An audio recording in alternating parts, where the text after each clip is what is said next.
Merry Christmas, everybody. I'm doing the meat of all meats, the meat that I've been wanting to smoke for a long time. The meat that'll make your taste buds tingle and your bank account cry. Today, I'm doing the prime rib. Yeah, look at that. This, with the bone, is a 12-pound, $100 piece of meat. It's hard to believe, but I'm excited. I've been wanting to do a prime rib for a very long time. And what I've done is scoured the internet looking at different recipes. And I have to admit first, I've never done a prime rib in the smoker. So I'm really excited. So I scoured the internet looking at all different recipes and took bits and pieces from this recipe and that recipe and adding them together to do my own.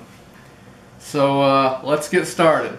I'll get this baby unwrapped and okay, so the first step here is to get the bone out, which we did.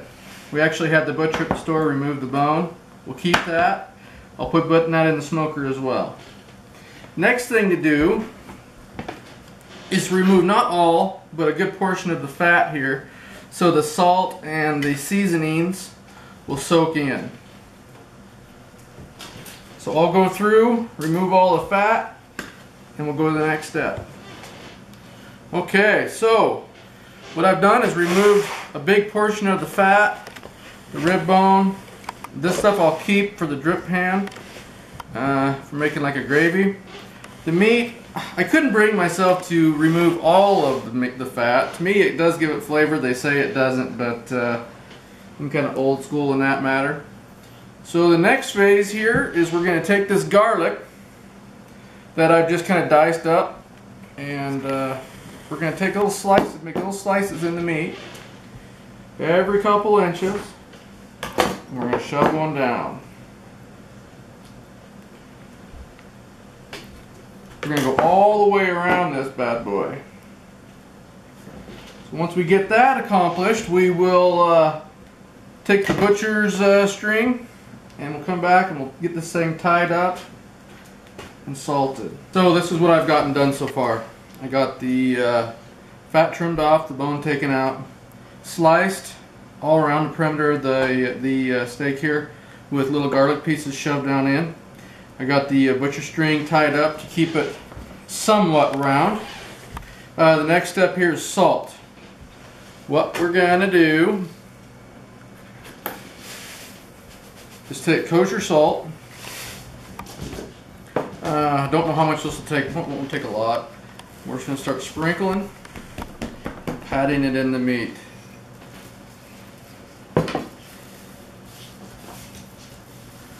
All the way around this chunk of heavenly goodness.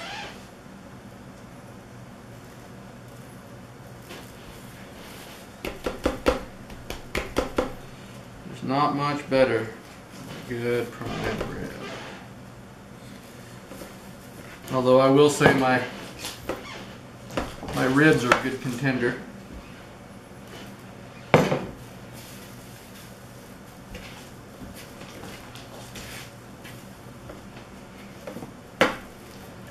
Okay, get the bottom done. So our plan here is to, now we're going to put this in a vacuum sealed bag and vacuum seal it, let it sit for about 24 hours. So right now it's 10 o'clock in the morning on a Thursday. We're going to pull it out tomorrow, you know, around this time, maybe a little bit later. And we'll do up the rub. It's a wet rub. We'll rub it on after we get it mixed up. You'll see that tomorrow. And then that will go back in a vacuum sealer again until Friday morning. So overnight, just shy of 24 hours. Or excuse me, that will be Saturday. Till Saturday morning, which is our dinner here. We're doing Christmas early this year. The only time our families could all get together. So Saturday morning, we'll pull it out, put it in the smoker, and I hope it turns out.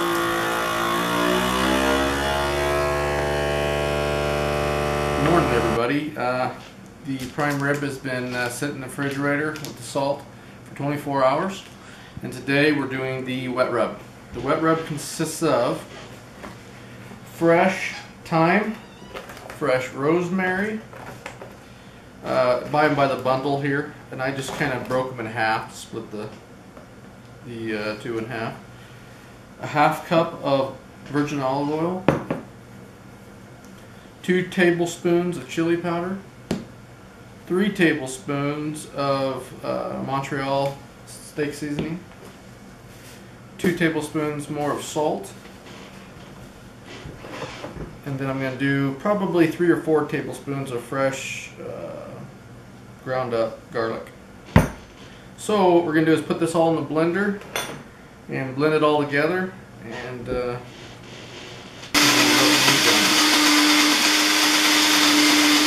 okay, so here's the wet rub. That's all the ingredients blended up. So we're just going to start basting the prime rib in it. Get it all covered. Once we get this accomplished, we'll put it back in the vacuum seal bag and put it back in the refrigerator for until morning, basically, until I start the smoke. Good morning, everybody. Today's the big day. We're going to do all the smoking. So what I've done here to get ready is I've taken the ribs, put it in the pan.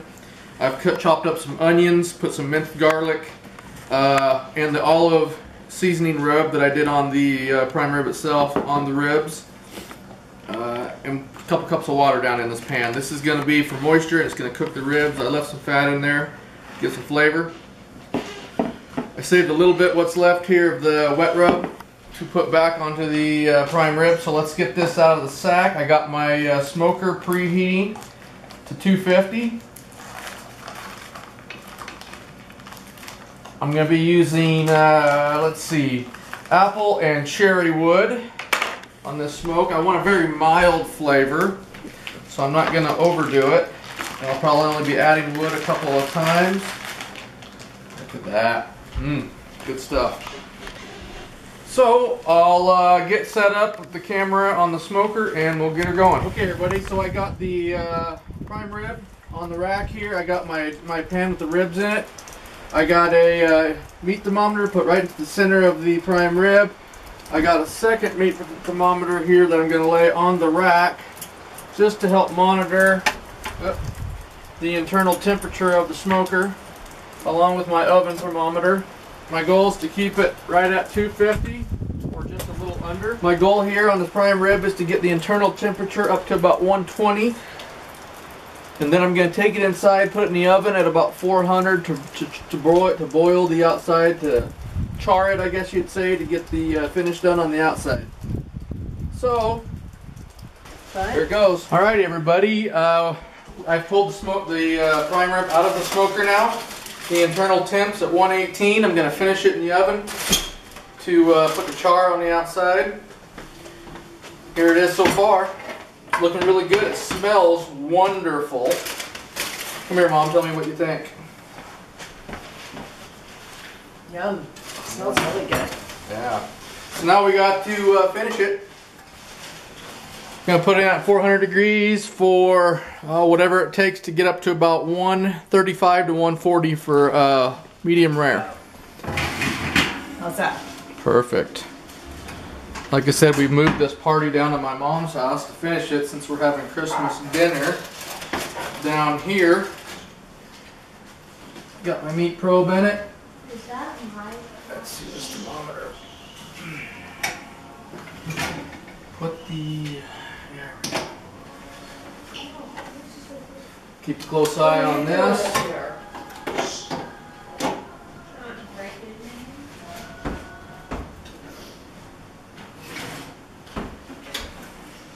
Alright, now it's just a matter of watching the Accurate thermometer here, and when that hits about 135, Well, about 130 actually, because they say it'll climb 10 degrees. Internal temp. We'll pull it out, slice it up. Be back in a minute. Okay, my brother-in-law is doing the slicing on this. See how good and tender it is, and see how it turned out on the inside. I pulled it out of the oven. It was on 400 degrees. We pulled it out at 125, wrapped it in tin foil, sat for about 15 minutes. It came up to 138 was the max temperature, and now we're slicing and then combined them together and kind of added my own little flair to it too. But that looks about right. Oh yeah, look at that. Be nice and tender.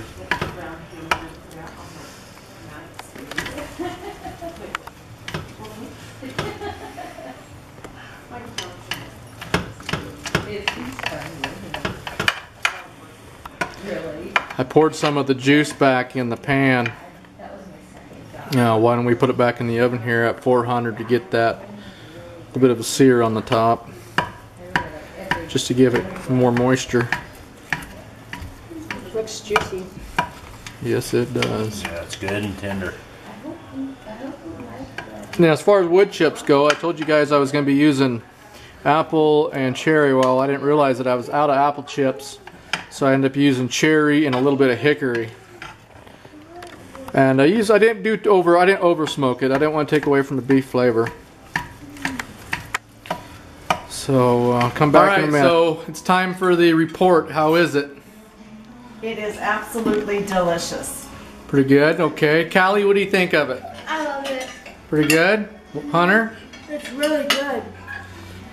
Char? Okay, it's smoky, it's good, it's a little bit rare, it's perfectly done. Good job. Awesome. Brian? Very good. Thank you for taking my input on preparing it. How to do it.